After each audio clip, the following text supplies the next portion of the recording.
So this is the second of videos about King Lear for the AQA A-level syllabus, and for the question on paper 1 where we analyse a section of the play. What we're going to look at today is the next part of the play after the very beginning, so the entrance of King Lear in Act 1 Scene 1, the love test sequence, up to the point where he dismisses Cordelia.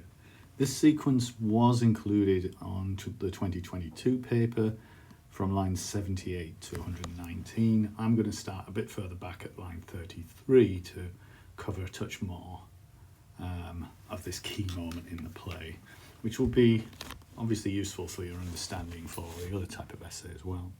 However, thinking about these essays in particular, for the passage-based question, there you see the key approaches. We need to locate the passage. It's in the first scene, but it's after the very beginning. So we've got a little introduction, and then Lear is going to enter. We've got some expectations about what's going to happen and what's he going to do. We know he's going to divide the kingdom.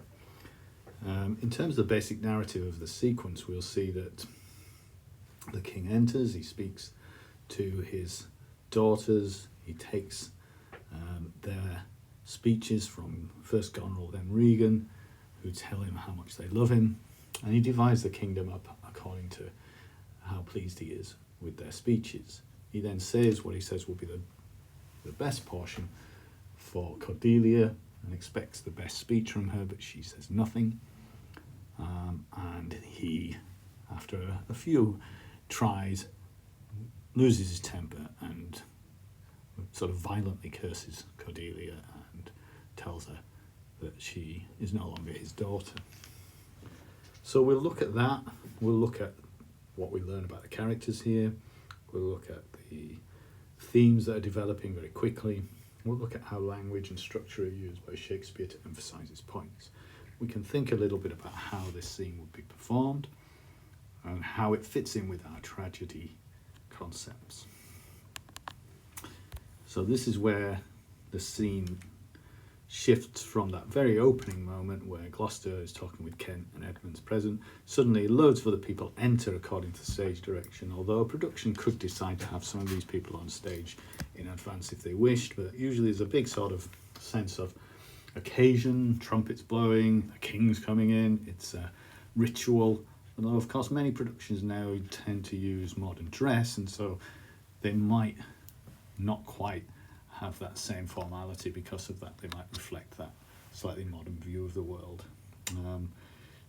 However, there's a big fuss, and in comes King Lear, and his first words are really interestingly to dismiss Gloucester, who'd been the centre of the scene up to this point in some ways, with an imperative: attend, get lost, go, take off, and go and see to France and Burgundy. We're not sure who they are at this point, but we find out quickly that they are the two men who have come to potentially marry Cordelia. So Gloucester gets his last line for quite a while: "I shall, my liege," and he goes off, Edmund goes with him. And then we get the first proper big speech of Lear's. And what do we get from this? What sort of impression do we gain of Lear here would be our consideration. He uses the royal we. It's not uncommon, but it expresses again that sense of his self-importance and difference. He talks about a darker purpose, and that of course makes us think of tragedy. Tragedies are dark, sinister, terrible things happen. What terrible thing is he about to do? Well, we know that the splitting of the kingdom is, for many people, a terrible idea, and so perhaps that's something what he has to do. But also perhaps darker means secret, that he was hiding something, and perhaps his main intention in the scene was to reward Cordelia for what he considers to be her greater love, but he doesn't give him that opportunity. So they've divided the kingdom into three, and he wants to shake all cares and business from our age. So there's a sense straight away of his own selfishness, isn't there, there, his self-indulgence, that really what he wants is an easy life. He wants to get rid of the boring bits of being king and just enjoy the privileges. And so straight away we sense that Lear is somewhat self-important, self-indulgent, not particularly likeable And really, productions tend to figure that more and more these days when you see them, that there's a sense of him being something of a tyrant and unkind particularly to Goneril and Regan, and sometimes we almost get a sense of justifying Goneril and Regan's actions because he's clearly not a very pleasant parent. Talks about wanting to unburdened crawl toward death. We expect probably laughter from the people around him at that point, that's his joke and he would want them to laugh, that he's exaggerating his frailty there and saying, I'm just going to crawl to death, and everybody's supposed to say, oh, no, you are going to live a healthy and long retirement. Again, there's a sense of showmanship here from Lear, a sense of showing off, of putting on a show, which is typical of him throughout the play in many ways. So he talks about Cornwall and our no less loving son of Albany. They're obviously the husbands of his daughters, but he calls them sons, as in son-in-law.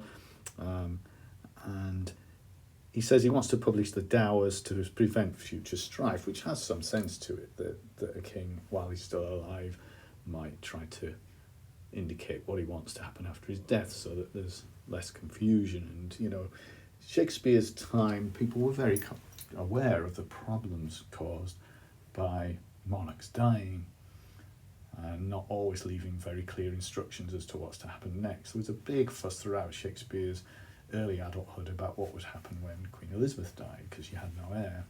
That was eventually settled with King James coming to the throne. But prior to that, and perhaps to some people still in living memory, were the problems following Henry VIII's death and his only son dying young, and then who should follow on there. And in the end, Queen Elizabeth became queen.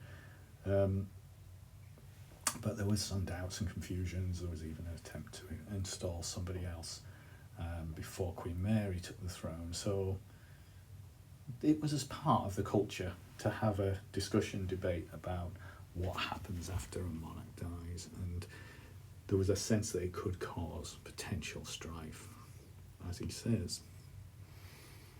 He mentions who France and Burgundy are now, that they've made that amorous sojourn. It's a rather formal speech, isn't it? Rather long. He's in charge, everybody's got to listen, so he can talk for as long as he wants. And then eventually he comes to that sort of turning point in the speech, tell me, my daughters. But even then, he puts in a little sort of parenthetical, since now we will. Which of you shall we say doth love us most? We say is interesting, isn't it? That it's ultimately he who makes the judgment. I will say who loves you most. You can try and convince me. He's very much in power, but of course it's a very stupid question to ask, because love cannot really be measured. It's the sort of thing that primary school children do. I love you 15%, I love you 75%, but it's not what adults do. And so immediately, again, we've got a strong sense that this is a foolish bit of behaviour, and he's only doing it and getting away with it because nobody can contradict him because he's king. So we know that Goneril's the eldest, she gets to speak first, and it's interesting that what she says is very similar to what Cordelia says. I love you more than words can wield matter. I can't find the words to say it, and that's pretty much what Cordelia's line is too. I haven't got the words to put it into words. Love, it goes beyond words. Love is an instinct, a feeling, and language doesn't really do it justice. However, you can perhaps see this speech performed in a way that Goneril kind of senses that that's not going to be enough and quickly veers into something of this rather exaggerated, metaphorical similes, figurative language, rich, over-the-top rhetoric. You're dearer than eyesight. You're beyond everything that can be valued. Your life and health and grace, all good things. No child has ever loved his father as much. Even breath seems poor next to so my life I would give up for you is almost the implication there. So she's spelled out in the words that he wanted to hear the idea that she loves him, but of course it's mere words, and immediately words in the play become doubtful and doubted. Can we trust anybody after this moment when clearly she's lying? But you might say, how do we know she's lying? Perhaps through the body language, perhaps through some of the hesitations. And just through the exaggeration and hyperbole of the language, it just doesn't sound very right. It sounds hollow and stretched and strained. And Cordelia, if there were any doubt, gives us a little bit of an insight with her aside. What shall she do, love and be silent? So she immediately alerts us to her suspicions of what she's just heard, that this is not really love, it's the words that pretend to describe love. Lear's impressed though, and he spells out these champagnes, these lovely, wonderful parts of the country that she's going to inherit. And then he turns to Regan. Now Regan again sort of has a false start. She says, I'm made of the same metal as my sister. I'm the same as her. And then again seems to realise that won't do, that you can't just say same as she said. So she senses that she's in a difficult position and then tries to step it up one, which is kind of what Regan does all through the play. So as a character note, she's a classic second child. Often the middle child of three is seen as being the one that has kind of the least attention. The first is the marvellous, oh wonderful, we've got a child, and the last is the baby who's kind of mollycoddled, and the middle one gets sort of ignored. Nobody really cared when they were born, and nobody feels that they're the cutest anymore once the next one's born, so they're left with this kind of impression that nobody really cares about them, and they become kind of resilient and tough and a bit selfish. But also here, this idea of having to sort of better everybody, having to go one step further, and we'll see her do that later on in the play too. Even in things such as when Kent is putting the stocks, and Cornwall says, oh, let him stay there till evening, and she says, oh, till morning, till noon. She tries to better it. She has to go on further all the time. She does it with the eye sequence too, where she asks for his second eye to be plucked out when Gloucester's eyes are taken. So she tries to say, oh, even more, I'm an enemy to all other joys. You're the only thing in my life. And again, Cordelia points out how false all this is. My love is stronger, than theirs. My love is richer than my tongue. I can't spell it in words, but it's real. So the audience is given very clear indications that Cordelia is the one to trust here, and the others are lying, even if we couldn't tell from the rather exaggerated language. The language is all in Shakespeare, so he's really exaggerating the language in order to make the point that these people are false.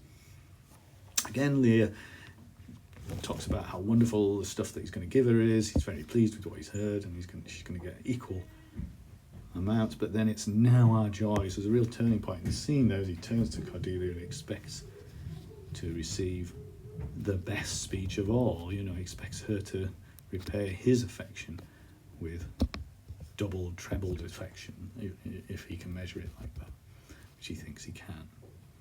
And he says, what can you do to draw a third more opulent? You can get better land, you can get more than they've got. And of course, here we get our famous reply, nothing, my lord. Now, nothing is the key word in the play, and it's an interesting theme. What do we mean by nothing? You could say, some people have said, the play is nihilistic. Now, nihil means nothing in Latin. And nihilism meant believing in nothing, having a sort of philosophy that nothing matters, nothing counts, nothing is important, nothing is of value. And maybe that's what the play sort of says, that everything is just reduced to nothing in this play. As the play goes on, everybody's cut down and destroyed. No answers are provided. But there's many ways in which you can look at that word nothing, and that's what Shakespeare's going to do. Lear expresses surprise. Cordelia merely repeats herself. Nothing will come of nothing. Well, a lot comes of nothing, of course, ironically. By saying nothing, the whole play begins. If she'd just mouthed a few platitudes, a few empty words, just like the others, nothing would have happened, ironically.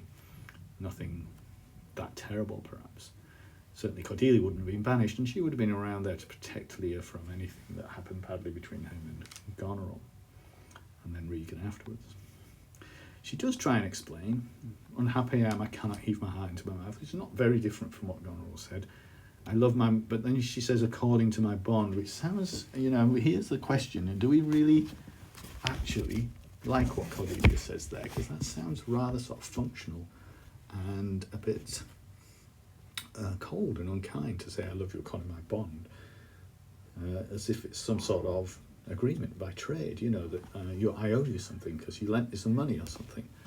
And that's not really how parents and children usually express their love for each other.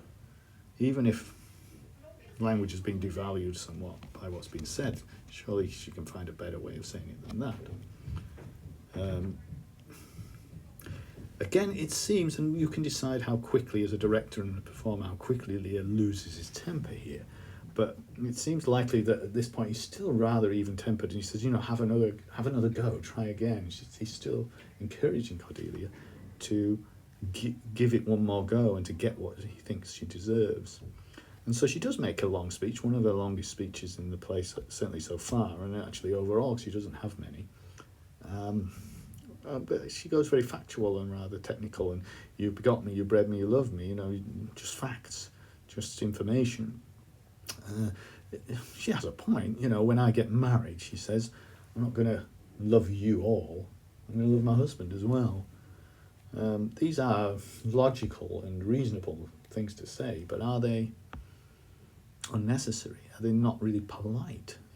Well, the end of the play says we should speak what we feel, not what we ought to say. And that seems to be what perhaps Cordelia is doing. She's telling the truth instead of putting on a gloss. And maybe that's because every fancy word has been devalued by what Goneril and Regan have said. So Lear, I think there's a turning point, but goes thy heart with this. He's very genuinely disappointed and his anger's rising. And so young and so untender is quite aggressive and threatening. She attempts to sort of countermand that in a sort of stichomythia style, which is that style from Greek tragedy where one line after another will be swapped. Each person will speak just one line, and they'd often counteract what had just been said and argue with it. So I'm not young and untender, I'm young and true, she says. But then we get this burst of several. Once Kent will interrupt this flow, but he'll go back to this later as well and really just condemn Cordelia. Let your truth be your dower. Notice how he calls on the mysteries of Hecate. Now, this is one of the references to the gods. There hasn't been many yet in the play, but they become all the way through. Hecate is a sort of queen of the witches in Macbeth, for instance. So the play is set in pre-Christian times. It's sort of 800 BC. It was the sort of idea of when it was set.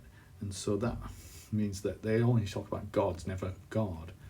And that's perhaps a way of getting away with being potentially atheistic almost in the play, and that the gods do nothing. The gods do not protect those people who pray to them at all. But, Shakespeare perhaps could argue, if accused of being atheistic, that that's because it wasn't the one true God, it was these false heathen gods that they were always praying to back then. So he gives you a long speech full of sort of rather sort of sinister details, and he quite a bit of hardness of sound there with propinquity and property of blood. You can hear the bitterness in those hard plosive P sounds as he explodes with his fury. And some of this violent language, and the play is full of violent language all the way through, barbarous Scythian. So this very, mythically feared and violent entity, barbarous, not civilized. And again, the Scythians were famous for eating their own children. So again, that very violent image of cannibalism, which is ironic because he's sort of destroying his own child here. And thou sometime daughter. So the final words in the speech, and it is a point which will stop in this bit of analysis, seem to just finish things off very much with a sense of finality. It's done. You are finished. And of course, his word is law. There's no more to be said now. So, if we were analysing this scene for an essay on the first part of the exam paper, we'd probably want to locate it as the very sort of essence of the beginning of the play, the thing that makes everything happen. We want to look at the characterisation of Lear and Cordelia particularly, and Goneril and Regan also. we'd want to say that the whole play is set up in this moment. It's an extraordinary and strange moment, a massive mistake on Lear's part that's going to lead to all sorts of tragedy. Lear comes across as someone who's foolish, who's easily tricked, who thinks that things should go a certain way and gets furious when they don't. So that idea of being very quick to be angry because things haven't gone as you wish them to is a typical feature of Lear throughout the play, as you'll see. So there's lots of tragic beginnings here, making stupid mistakes, misjudging people, setting up a situation where things are going to go wrong. It all seems to be set in place here by this one stupid decision that Lear makes. Cordelia is generally portrayed as being angelically good, although, you know, you could argue that she too makes mistakes here and that she could have done more to pacify Lear. And that's the question the play raises, really, is it? Do we be honest and truthful to the point of damaging ourselves and others, or do we play along with lies and perhaps keep things smoothed over but allow mistruths, uncertainty, unfairness to continue because we're not challenging it? So that would be your easy focus for this big bit of the play, wouldn't it, to talk about how the whole play is set off here. And straight away we probably mistrust Goneril, and Regan, and we, although at times sometimes they justify their decisions that they make later, from this point here we can see that they are manipulative and cynical, able to do the thing that Cordelia refuses to do. So the tragedy is set in place by the one tragic error here, the big tragic flaw that Lear is exhibiting is pride, possibly selfishness, possibly ignorance of himself, self-deception. You know, there's all those things that kind of coalesce into one big flaw of a personality that's destined to cause trouble for others around him because he's incapable of taking responsibility or judging things right. So this will be an easy section to write about. The language is rich in suggestion and irony. Structurally, it's very much announced as a beginning, as a key moment, with all the pomp and ceremony of the entrance of Lear, and everything that happens in the play comes out.